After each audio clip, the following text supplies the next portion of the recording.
नमस्कार। मराठा विद्या प्रसारक समाज संस्था द्वारा संचालित KRP arts, BH commerce and AM science अर्थात KTHM कॉलेज नासिक, विभाग हिंदी, कक्षा SY BSc सेमेस्टर द्वितीय। हम कहानी साहित्य देख रहे हैं जिसके अंतर्गत आज ईश्वर का द्वंद्व मनोज रूपड़ा द्वारा लिखित कहानी का अध्ययन करने वाले हैं। मैं डॉक्टर जगदीश परदेसी। आइए सबसे पहले लेखक परिचय लेते हैं। मनोज रूपड़ा का जन्म 16 दिसंबर 1963 में दुर्ग, छत्तीसगढ़ में हुआ था। इनकी मुख्य कृतियां इस प्रकार है: प्रति संसार, काले अध्याय, यह उपन्यास साहित्य है, दफन तथा अन्य कहानियां, साज नासाज, टावर ऑफ साइलेंस, आमाज गाह, यह इनकी कहानी संग्रह है, कला का आस्वाद, यह उनका निबंध है। इन्हें इंदु शर्मा कथा पुरस्कार तथा वन मालिक कथा सम्मान से सम्मानित किया गया है। ऐसे साहित्यकार इनके द्वारा लिखित कहानी जिसका नाम है ईश्वर का द्वंद्व, आइए इसका अध्ययन करते हैं। कहानी इस प्रकार है: ईश्वर का द्वंद्व। उस स्त्री का जीवन दो पहलुओं में बटा हुआ था। उसने दो प्रेम किए और दो अलग अलग पिताओं की दो अलग अलग संतानों को जन्म दिया। वह जब बहुत छोटी थी तब से जॉब और रोजर से प्रेम करती थी। वह बचपन से बिना किसी भेदभाव के अपनी सब चीजें दोनों को बराबर की तादाद में बांटती, चाहे वह फूल हो, चॉकलेट हो, बर्थडे, न्यू ईयर या क्रिसमस की शुभकामनाएं हो, चुंबन हो या उसका यौवन। उसके द्वारा दी जाने वाली चीजें उम्र के साथ साथ बदलती रही, लेकिन वे चीजें कभी विषम संख्या में नहीं होती थी। उसके जीवन की धाराएं उन दो चिर प्रतिद्वंद्वियों के जीवन के सूत्रों से परस्पर गुंथी बुनी हुई थी, जिससे वह एक साथ एक जैसा प्रेम करती थी। जब वह रोजर से प्रेम करती थी तब जॉब की बाहों में होती थी और जॉब को चूमते वक्त रोजर का चेहरा उसके सामने होता था। जॉब और रोजर को एक दूसरे से कोई लगाव नहीं था। वे बचपन से ही एक दूसरे से लड़ते रहते थे। दोनों के बीच एक ऐसी स्पर्धा थी जो कि किसी भी पल चिंगारियों में बदल जाती थी। लेकिन जब वह उन दोनों का हाथ अपने हाथ में ले लेती थी तो चिंगारियां शांत हो जाती थी। उस स्त्री में कोई दैवीय शक्ति नहीं थी, न ही उसके पास कोई जादू था। दरअसल वे दोनों किसी भी हालत में उसे खोना नहीं चाहते थे। उसका साथ पाने की चाह इतनी प्रबल थी कि हर बार उसका हाथ थामते ही वे अपनी परस्पर शत्रुता भूल जाते थे। जब वह चर्च में उन दोनों के बीच खड़ी होकर प्रार्थना करती तब उसके हृदय में दोनों के लिए एक समान शुभकामनाएं होती थी। प्रार्थना पूरी होने के बाद अलस्टर पर सिर झुकाने की बजाय वह बारी बारी से दोनों को चूम लेती थी और अंत में वह ईश्वर की तरफ देखती थी, यह जानने के लिए कि जॉब और रोजर के लिए अभी अभी उसने जो प्रार्थना की है उसका कोई असर ईश्वर पर हुआ है या नहीं। ईश्वर जब तक जॉब और रोजर को उसके उस दिन के मैच में जीत दिलाने का आश्वासन नहीं देता था तब तक वह ईश्वर को टकटकी लगाए देखती रहती थी। अपने दोनों प्रेमियों का हाथ थामे जब भी वह चर्च में आती थी, ईश्वर का दिल जोरों से धड़कने लगता था। वह अक्सर घबरा जाता था क्योंकि यह एक ऐसा अगाध प्रेम था जिसे वह ठुकरा नहीं पाता था और इस तरह के प्रेम के लिए उसके पास आदर्शों का कोई आवरण भी नहीं था। जिससे वह उसे दुनिया की नजरों में छुपा सके। ईश्वर भयभीत और शर्मसार होकर वहां से भाग जाता था। उसे समझ नहीं आता था ऐसी प्रार्थनाओं को वह कैसे पूरा करे। अगर ऐसे संबंधों को वह आशीर्वाद देगा तो क्या इसका यह मतलब न होगा कि इसकी अनुमति देना है।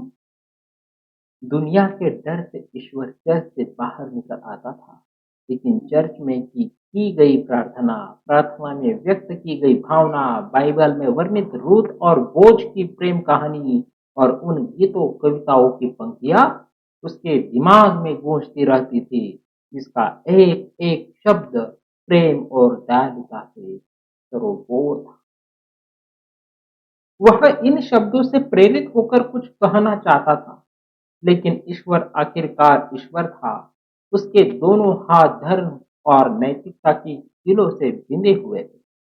वह प्रत्यक्ष रूप से कुछ भी न कह सकता था, लेकिन ऐसा नहीं था कि वह अपनी इस मजबूरी के बहाने उनकी कोई मदद न करता हो। वह अप्रत्यक्ष रूप से उनके लिए कुछ न कुछ करता ही रहता था। चर्च के पीछे जब वह अपने दोनों प्रेमियों को अपना प्रेम बांट रही होती, तब वह वहां किसी अदृश्य दीवार की तरह खड़ा हो जाता था और किसी को भी वहां फटकने नहीं देता था।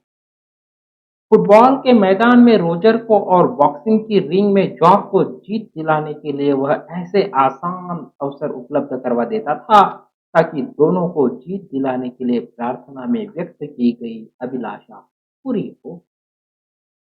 फुटबॉल की राष्ट्रीय टीम का जब चयन हो रहा था, तो ईश्वर चयन समिति में शामिल हो गया और उसने स्मार्ट लिस्ट में रोजर का नाम लिखवा दिया। नेशनल स्पोर्ट्स एकेडमी की बॉक्सिंग रिंग में जॉब को भेजने में भी ईश्वर का योगदान था। बाद में इस देश के एक सार्वजनिक उपक्रम ने अपने स्पोर्ट कोर्ट में जब दोनों खिलाड़ियों को जगह दी, तब इस उपक्रम का हेड स्पोर्ट्स ऑफिसर खुद ईश्वर था। लेकिन रोजर और जॉब को ईश्वर की इस उदारता के बारे में कुछ पता नहीं।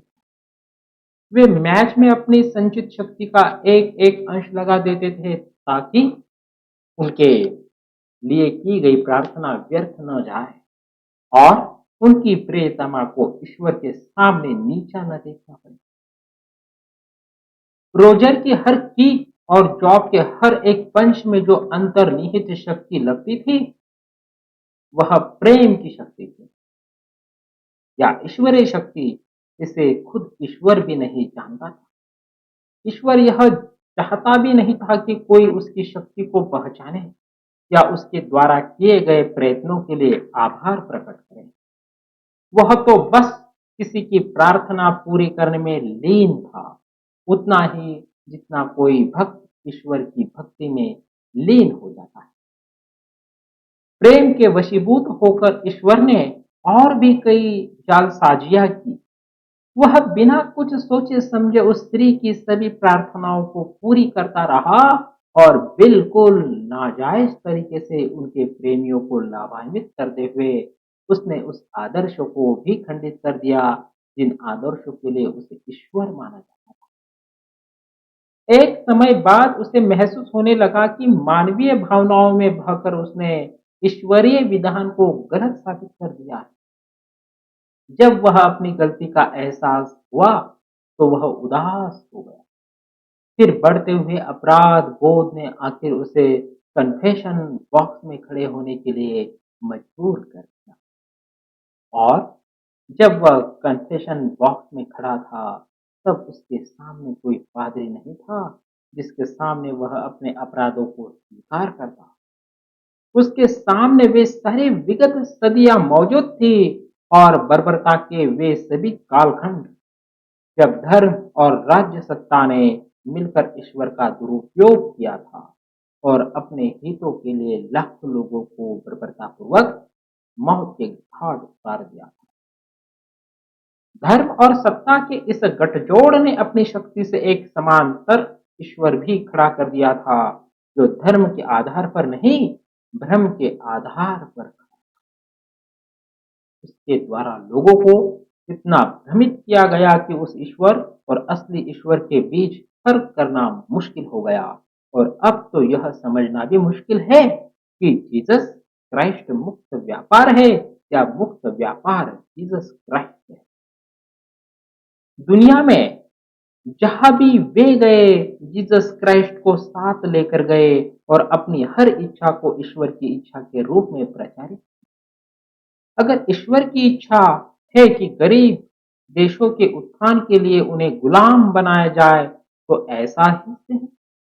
अगर ईश्वर की इच्छा है कि चीन तक उसके उपदेश को पहुंचाने के लिए अफीम के कारोबार को अंग्रेजों के हाथ में दे दिया जाए, तो यह सही। अगर ईश्वर की इच्छा है कि पिछड़े हुए देश भारत को सही रास्ते पर लाने के लिए ईस्ट इंडिया कंपनी को भारत भेजा जाए, तो यही सही। अगर ईश्वर की इच्छा है कि पिछड़े हुए देशों के संसाधनों को हथियाने के लिए वहां के जमीनें मल्टीनेशनल कंपनियों को लीज पर दे दी जाए, तो यह भी सही। अगर ईश्वर की इच्छा है कि किसी देश पर बम गिराया जाए, तो यह भी सही। अगर ईश्वर की इच्छा है किसी देश पर आर्थिक प्रतिबंध लगाया जाए, तो यह भी सही। अगर ईश्वर की इच्छा है। असली ईश्वर ने अपनी खुली आंखों से देखा था कि मुक्त व्यापार उतना ही अटल है जितने ईश्वर के आदेश। अगर ईश्वर इतना सर्वव्यापी नहीं होता, तो साम्राज्य ही नहीं होता। और तब कन्फेशन बॉक्स में खड़े ईश्वर ने सोचा कि अगर वह दूसरा ईश्वर एक बड़े साम्राज्य के हितों के लिए लाखों करोड़ों लोगों को मरवा सकता है, तो क्या मैं एक प्रेम करने वाली स्त्री की छोटी छोटी खुशियों के लिए धर्म के विधान को क्यों नहीं तोड़ सकता। कहानी का भाग दो। फिर सब कुछ यूं ही चलता रहा। रोजर और जॉब ने अपने जीवन के हर कठिन टास्क को पूरा किया। वे अपने लक्ष्य के लिए भी लड़ते रहे और एक दूसरे से भी। बचपन से लेकर अब तक उन दोनों के बीच अपनी प्रेमिका को लेकर जो द्वंद्व चल रहा था, वह द्वंद्व अब एक युद्ध में बदल चुका था। उन्हें पूरा यकीन हो गया था कि जब तक उन दोनों में से किसी एक का अंत नहीं हो जाता, तब तक उस स्त्री के एक निष्ठ प्रेम को पाना मुश्किल है। इस द्वंद्व को खत्म करने का एक भी उपाय ईश्वर के पास नहीं था, लेकिन वह किसी भी हालत में इस द्वंद्व को खत्म करना चाहता था। उसके लिए अब यही सबसे बड़ा टास्क था। उस स्त्री ने रोजर और जॉब को उसके जीते जी ऐसे कई विकल्प दिए जो उनके द्वारा चुने गए एकमात्र विकल्प से कई ज्यादा सार्थक थे। पर कोई भी विकल्प ऐसा नहीं था जो दोनों को समान रूप से स्वीकार होता। रोजर एक स्वाभाविक स्ट्राइकर था। उसे पोजीशन लेने की जबरदस्त समझ थी और उसकी किक हमेशा निशाने पर होती थी। जॉब भी एक स्वाभाविक फाइटर था और वह भी उन कमजोर क्षणों को पहचानने में माहिर था जब घूसा सीधे मर्म पर लगता। और एक दिन वही हुआ जिसका डर था। रोजर की आखिरी किक और जॉब के आखिरी पंच ने आखिरकार इस द्वंद्व को समाप्त ही कर। ईश्वर के लिए वह क्षण एक तरह का काउंटर क्लोजर था। इस प्रेम में वह जिस जीवन मूल्य को स्थापित करना चाहता था, उसमें असफल हो गया था। अब वह अधेड़ हो चुकी स्त्री दो कब्रों के बीच में खड़ी है, अपने दाएं और बाएं हाथ में दोनों बेटों का हाथ थामे। कब्रों में सोए उसके प्रेमी अपनी द्वेष भरी भावनाओं के साथ जीवन भर एक दूसरे से लड़ते रहे और दोनों ने एक साथ कब्र में जाने का विकल्प किया। और तब उसने अपने बचे हुए जीवन और अपने बेटों को कुछ इस तरह आपस में मिला दिया था कि सिवाय प्रेम के कोई विकल्प ही नहीं था। हर साल एक निश्चित दिन वह अपने दोनों बेटों का हाथ थामे चर्च आती। आज वही दिन है। वह आई है और ईश्वर उसे देख रहा। वह दोनों बेटों के बीच खड़ी होकर प्रार्थना करती है, फिर अलस्टर पर सिर झुकाए के बजाय अपने दोनों बेटों को चूमती है। लेकिन अब ईश्वर को कोई भय नहीं होता, बल्कि जब वह लौटते हैं, उसकी आंखों में आनंद मिश्रित तेज से आंसू बहते। यह अनुभव ईश्वर के लिए तर्कातीत है और शब्दों से परे तो है ही। जब वह चर्च से निकलकर कब्रिस्तान की तरफ जाते हैं, तो ईश्वर भी उसके पीछे पीछे जाता है। वह झाड़ियों के पीछे छुप कर उसे देखता है, और जब रोजर का बेटा जॉब की कब्र पर और जॉब का बेटा रोजर की कब्र पर फूल रखता है, तो ईश्वर अपने आंसू पोंछते हुए मुस्कुराने लगता है। इस प्रकार ईश्वर का द्वंद्व, यह कहानी यहाँ पर समाप्त होती है। कहानी का सारांश इस प्रकार है। प्रस्तुत कहानी में कहानीकार ने प्रेम की अद्भुत मिसाल दी। एक स्त्री दो प्रेम करती है। उसने दो अलग अलग पिताओं से दो अलग अलग संतानों को जन्म दिया। वे दो प्रेमी होते हैं, जॉब और रोजर। स्त्री जब अपने दोनों प्रेमियों के साथ चर्च में आती है, तो ईश्वर भी दिखता है, क्योंकि यह प्रेम का एक अगाध प्रेम था जो ठुकराया नहीं जा। और इस तरह के प्रेम के लिए उसके पास आदर्शों का कोई आवरण भी नहीं। प्रेम के वशीभूत होकर फिर ईश्वर बिना कुछ सोचे समझे उस स्त्री की सभी प्रार्थनाओं को पूरा करता रहा। दोनों प्रेमियों में अपनी प्रेमिका को लेकर जो द्वंद्व चल रहा था, वह अब युद्ध में बदल चुका था। उन दोनों में से एक का अंत होना, तभी उस स्त्री का एक निष्ठ प्रेम पाना संभव था। ईश्वर के लिए यह एक बड़ा कार्य था। अंततः वे प्रेमी एक दूसरे से लड़ते हुए एक साथ कब्र में जाने का विकल्प चुन लेते हैं, और तब उस स्त्री ने अपने बचे हुए जीवन और अपने बेटों को कुछ इस तरह आपस में मिला दिया कि सिवाय प्रेम के कोई विकल्प ही नहीं कर सकता। इस प्रकार से प्रेम को लेकर मनोज रुपड़ा द्वारा लिखित यह कहानी यहाँ पर समाप्त होती है। धन्यवाद।